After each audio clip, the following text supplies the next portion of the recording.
ist der wichtigste Handelspartner Pakistan in der Europäischen Union. Und deutsche Unternehmen sehen, das wissen wir aus den vielen Gesprächen, die wir mit ihnen führen, großes Potenzial in Pakistan und wollen ihr Engagement weiter ausbauen. Es sind zurzeit 35 deutsche Unternehmen in Pakistan wirtschaftlich tätig und das könnte deutlich mehr werden. Und deshalb freue ich mich sehr über das Interesse der deutschen Wirtschaft, aber auch über die Anstrengungen, die es in Pakistan gibt, die Rahmenbedingungen für ausländische Investitionen zu verbessern. So I am delighted about the interest of the German business community and also the efforts in Pakistan to create the right framework for foreign investment in the country so that the interest of German companies pays off in practical terms in Pakistan too. We also talked about a big number of political topics, and we share many interests here. The German government has adopted its Indo-Pacific guidelines last year and created a framework to strengthen German commitment in the region. This is also what we discussed today, and this is why this visit today is so important for us, and it is a good opportunity to look for more initiatives and projects together with Pakistan in this area. Pakistan plays a crucial role for stability in the region in South Asia, and this is why we have talked about this geographical area today. Of course, Afghanistan is an important topic here. The goal is very clear. Peace negotiations need to be continued, and violence in the country has to come to an end after decades of conflict. We owe it not only to the people in Afghanistan, but we owe it to the region as a whole, because we know only if there is peace in the region, stability in the region can be improved and strengthened. For Pakistan as a neighbor, the situation in Afghanistan is, of course, of special importance. More stability in Afghanistan means positive effects for Pakistan, too. In Pakistan, Pakistan has hosted more than 3 million Afghan refugees, and I'd like to give you that number to illustrate how intensively Pakistan is influenced by developments in Afghanistan. I would like to expressly thank you and express my appreciation for Pakistan to be such an active voice in the peace process and is making great efforts to find a peaceful solution for the conflict in Afghanistan. We talked a lot today about the upcoming conferences, and we talked about how the parties involved, and especially the Taliban, can be moved towards what we believe is of utmost importance, and that is reducing violence in Afghanistan. Of course, we also talked about the situation in the relationship with India, and knowing about the potential for conflict that is ongoing, but we do see the right steps in the right direction. For example, understanding on technical issues such as strictly observing the ceasefire along the line of control, and other hands-on issues as well, such as fighting the corona pandemic together. And that shows that the difficult situation is improving step by step. In this spirit, I would like to say once again that I have very fond memories of my own visit to Islamabad 2 years ago. I have great memories of the special atmosphere at the Bari Imam Shrine. Under corona conditions, unfortunately, we cannot offer similar beautiful memories here in Berlin at this time, but we hope that you have some positive impressions from your visit in the city, and we hope that there will be future visits after the end of the pandemic too, and that we will be able to have visits that will allow us to show each other more of our beautiful countries and the people who live here. Thank you. Thank you. Thank you, Foreign Minister. Thank you for your invitation. And thank you for visiting Pakistan in March 2020. We had a good exchange of views when you visited Islamabad. And thank you for providing me an opportunity to be here in Berlin, despite the COVID challenge, to have a physical meeting, because no virtual meeting can be as good as a physical meeting, meeting in person. It makes a huge difference. So thank you for providing that opportunity. This year is a special year for us. As you said, we were one of the earlier countries to recognize West Germany, which is now, Germany. We are celebrating 70 years of our diplomatic relations, and the logo behind us is demonstrating that 70 years of good relations, good, friendly, bilateral relations. We want to deepen them. We want to broaden them. We want to have more economic linkages with Germany. One understands how important German economy is for not just for Europe, but for global economy. Your technology, your precision, your hard work, these are very important ingredients that you people have, and we want to benefit from that. We want to benefit from technology transfer. We want to benefit from a new economic relationship with Germany, and we have a mechanism in place. We also recognize that you are one of our important trading partners, and thank you. And thank you for being so supportive to us by helping us achieve the GSP Plus, within the European Union. And since the launch of that initiative, Pakistan's trade has increased considerably, not just in Germany, but in the entire European Union, and it's doubled since the initiative. And that has been a great, great help for us. We are thankful for the assistance we received from you for Corona through the UN Humanitarian Fund effort. And we do recognize that you are going through a challenging time, so are we. The third wave is far more serious and far more severe than the first two that we dealt with successfully.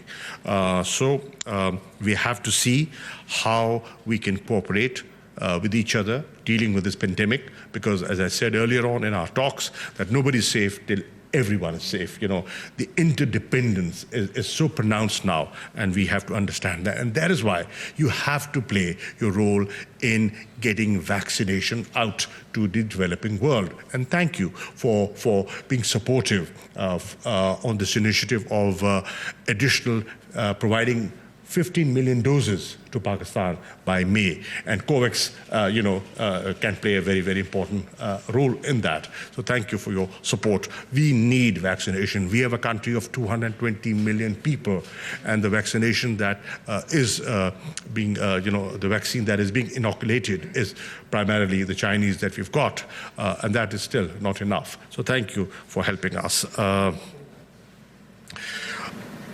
FATF, thank you. Thank you for not allowing this forum to be politicized. It's a technical forum, and it has to address technical issues of money laundering, issues of terror financing, and thank you for being supportive. You do recognize what this government, what Pakistan has done on account of, meeting its political obligations vis-a-vis the FATF recommendations. I am grateful that Germany and the rest of the world do recognize the effort Pakistan has made. We have, as I said, lots of opportunities for German investments in Pakistan, for enhancing, promoting bilateral trade between us, and we should look at, and we will look at, those opportunities.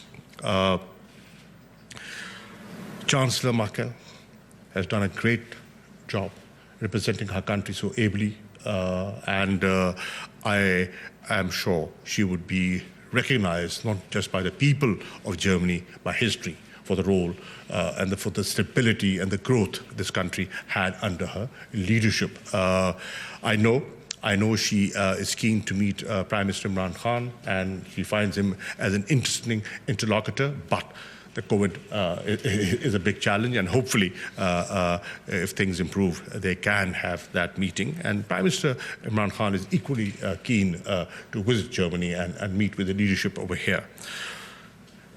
Thank you for being understanding on the visa issue and the delays that are being caused. And we did discuss how we can overcome the delays, by increasing staff and, by doing things differently and more efficiently. We also discussed the role the diaspora, Pakistani diaspora, is playing in Germany, and how we can look at legal avenues of migration. It's an issue, I understand. It's not just a German issue, it's a European issue. And it has to be understood, and you have to see how do you deal with that. I have certain ideas which I shared with you, and we can look into them even further. Afghanistan. We've had a good discussion on Afghanistan. Our approach is very similar. Our objectives are identical. We want peace, we want stability, we want progress, we want prosperity there. We recognize Germany has played an important role in stabilizing the situation in Afghanistan. We also recognize that you value to protect the advancements made in the last 2 decades, and I'm with you on that. So we will remain in touch on the Afghan issue at every forum.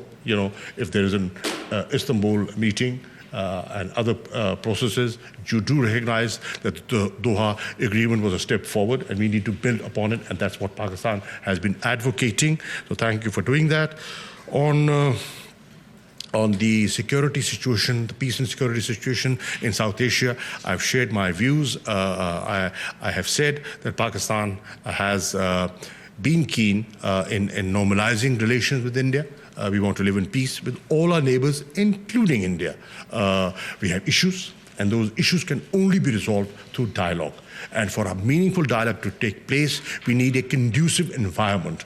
Who has to create that conducive environment? In my view, India has to take the first step, because they took the first step on the 5th of August 2019 in vitiating the climate. Now they have to create an enabling climate, and if they do so, Pakistan would be receptive, and Pakistan would be forthcoming. Thank you. There's a lot that can be discussed: economic relations, other corporations, but where I am, the positive view that I have, the positive vibe that I've felt, on this trip is that Pakistan and Germany can move ahead with speed. There's a lot that we can do for each other. So thank you for giving me the opportunity to be here. Thank you very much. We have the opportunity for a few questions now, and the first question will be from Mr. Iftar Atap. Thank you very much, Foreign Minister. First of all, congratulations for the 70 years of diplomatic relations. My question is that if we talk about the bilateral trade between Pakistan and Germany, the growth is not very rapidly fast if we compare to other regional countries doing trade with Germany.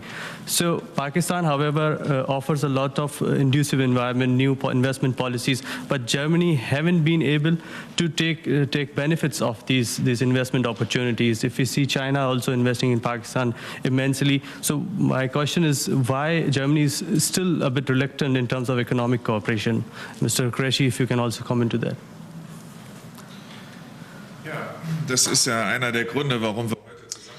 Well, this is one of the reasons we want to change. We believe that 35 German companies in Pakistan are too few. We would hope for more. German companies have the opportunity to receive government support if they invest abroad. We are going to discuss how German investments can be accompanied. Of course, stability in a country is important for investments. So questions like relations to India and Afghanistan play an important role, and we're happy that we had a constructive discussion about this today. The German government adopted Indo-Pacific guidelines a couple of months ago, and these guidelines say that we want to continue to build upon our commitment in the Indo-Pacific, and Pakistan is one of the countries that is of particular interest to us, and this is why this meeting today served this question: how can we actually accompany this political interest with and flank it with economic relations so that both sides can benefit from it? And this is why I assume that in the future we will tap into the potential that we have, and we will be able to use this potential more than in the past, just as the government actually said in its guidelines. That holds true for economic questions, but also for security political questions, overall political questions. And I'm happy that we were able to address these topics and made progress today in our meeting. Thank you for your question. I did have a good discussion on this issue with the foreign minister. I did highlight the shift of policy in Pakistan, the shift from geopolitics to geoeconomics, the decision of the Foreign Office, of the Foreign Minister, to engage with other important countries like Germany and this economic diplomacy strategy of ours. I also shared the new incentives that we have put in place for German investors to come and invest in Pakistan, and the opportunities of bilateral trade. Pakistan can be the hub. We have a population of 220 million people. That's a large market, but you go beyond Pakistan into Central Asia. So there are great opportunities for Germany's trade and investment in Pakistan and beyond. I did also highlight certain areas where we feel that they have strength, Germany has strength, and we will benefit from. For example, the renewable energy sector, solar. There's no shortage of sunshine in Pakistan, and you have the technology to give us solar energy, which is environmental friendly. And the world is talking about climate change today. You've also talked about electric vehicles. We've just launched a new policy on electric vehicles. That's an area where you can step in and benefit. And both sides stand to gain from that. I talked about IT, tourism. Next month, we'll be launching a very comprehensive strategy on tourism. How are we opening our country, liberalizing our visas, letting people come into Pakistan and see what can be done? And you have, millions of tourists visiting, your country, and you have experience, you have expertise, you are knowledgeable. Help us in doing that. So there are great opportunities, and we've had a very good discussion on that. Mr. Björn Stritzel will have the second question.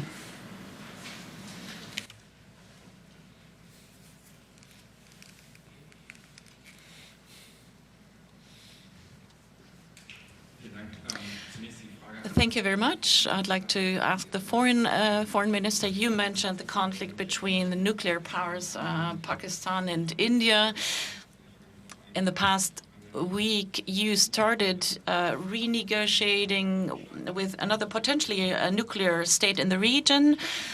Did you also address Iran with your Pakistani foreign minister? Because the neighboring states of Iran, this is being criticized that the neighboring states are not being involved in the negotiations. Could you update us on the negotiations, the state of affairs in Vienna, and give us an insight in how the discussions are taking place? And third, Iran is holding a woman from Cologne in hostage. Did you discuss this with your partners in Iran? And allow me to address a question to the Pakistani foreign minister.